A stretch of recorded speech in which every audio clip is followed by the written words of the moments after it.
In 20th century Europe, comics had to go through a certain development. And one person who played a big part in this was Georges Prosper Rémy, born on May 22nd, 1907 in Etterbeek near Brussels. But you might not know him under this name, but under his pen name, Hergé.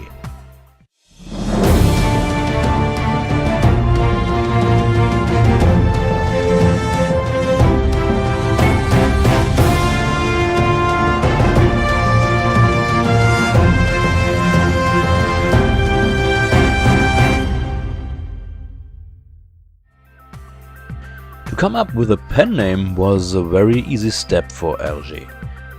He took his initials from Georges Rémy, GR, turned them around, and spoken French, they sounded like Hergé. And then he invented a way how to write it in French. As a young man, Georges discovered that he was very talented in drawing.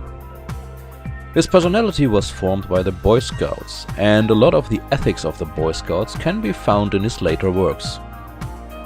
Although his parents had other plans, Georges had the wish to become a journalist, a reporter. And in fact, during the 1920s he started working at a newspaper, the Belgian the 20e siècle, the 20th century. Maybe he thought, now I can reach the goal of my life, becoming a reporter. But his superiors found out that he had other talents. He was not a reporter, but a talented drawing artist and a storyteller. His editor-in-chief, the Catholic priest Norbert Vallée, encouraged him to draw a continuating story for the children's edition of Le 20e siècle, called Le Petit 20e, the Small 20th. Hergé was not a reporter, but he would create one. And so the reporter Tintin, English Tintin, came into existence. His first adventure started on January 10th, 1929.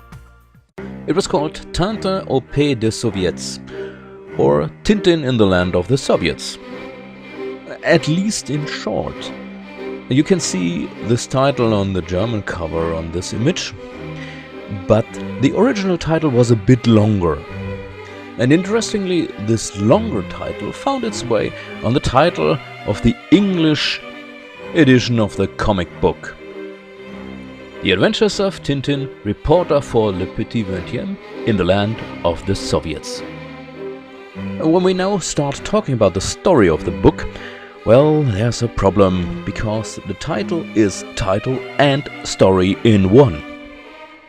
Hergé was entering new territory in a literal way. Number one was that comics were not that well known in Europe at the time, and number two, he on his own had a few experiences with comic books.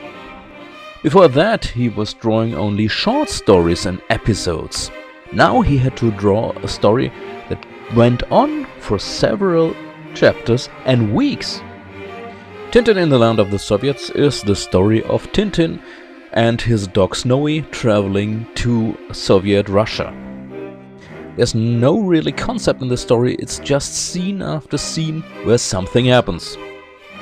The scenes went from slapstick to grotesque, and Hergé had to admit later on that the whole story was tendentious.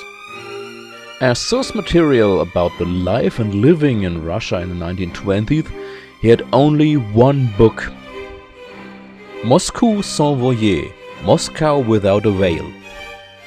All this book was trying to do was to cement the prejudices and the preconceptions that the West had about the East. The book was given to Hergé by his superior Norbert Vallée, who was a right-wing conservative. The whole story about going to Russia was also his idea.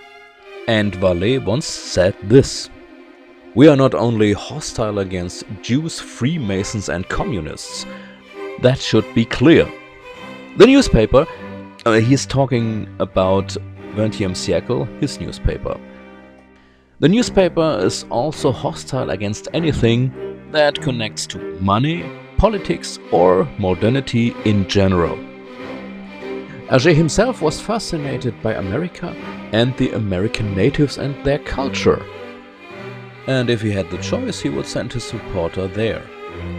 So you can't really criticize this special comic book other than what it is. This is a piece of history and a piece of learning for Hergé.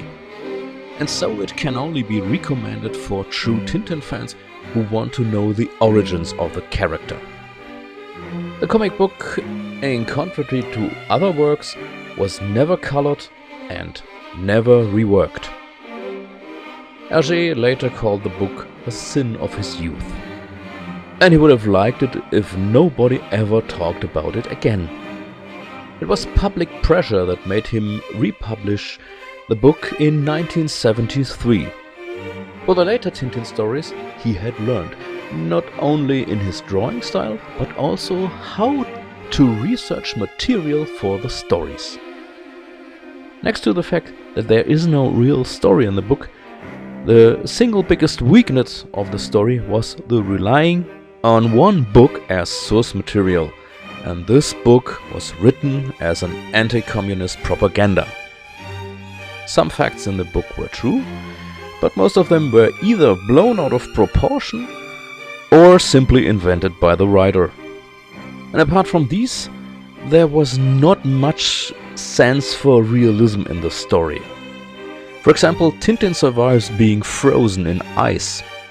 In another scene, he carves a propeller of an aeroplane out of a log. Twice, I must say, because the first one doesn't work right. To sum it up, the book is, historically seen, pretty interesting. You can see here what Middle Europeans in the 1920s were thinking about Soviet Russia. You can also follow Hergé's development, and some of the things you can even see in this book. For example, the drawings get better and more detailed the further the story goes on. And you can watch how one of Tintin's trademarks comes into existence. His quiff, or should I say cowlick? Don't know. Anyway, if you look closely on this panel from the beginning of the story, you can see that Tintin's hair is pretty straight. Later in the story, Tintin is driving very fast in an open car, and the wind pushes up his hair. And from that on, it stays right into that position. But now, when we take a closer look at the story, we find a connection to today, concerning fake news. Yes, life in Soviet Russia at these times wasn't pretty. It was a regime terrorizing the people. But is this a reason for inventing propaganda? Wouldn't it be just enough to tell the truth? And isn't it interesting that a man of the church, Abbé Norbert Vallée, is taking part in spreading the lies? Actively spreading the lies. What about this thing about the 10 Commandments, thou shalt not lie and such? For the sake of it, I just looked it up, and in the Bible there is no footnote at this commandment. There's no exception from the rule, thou shalt not lie. And if we say, hey, those others over there are lying and betraying, shouldn't we be doing it better? Hergé and the story of the Tintin books can be a role model here. Hergé made several mistakes in this book, but he didn't repeat them later on. He learned.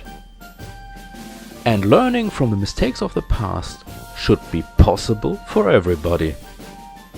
And to wrap this up, if you are familiar with some of Tintin's adventures, well, you should stick to one of the other books, not this one.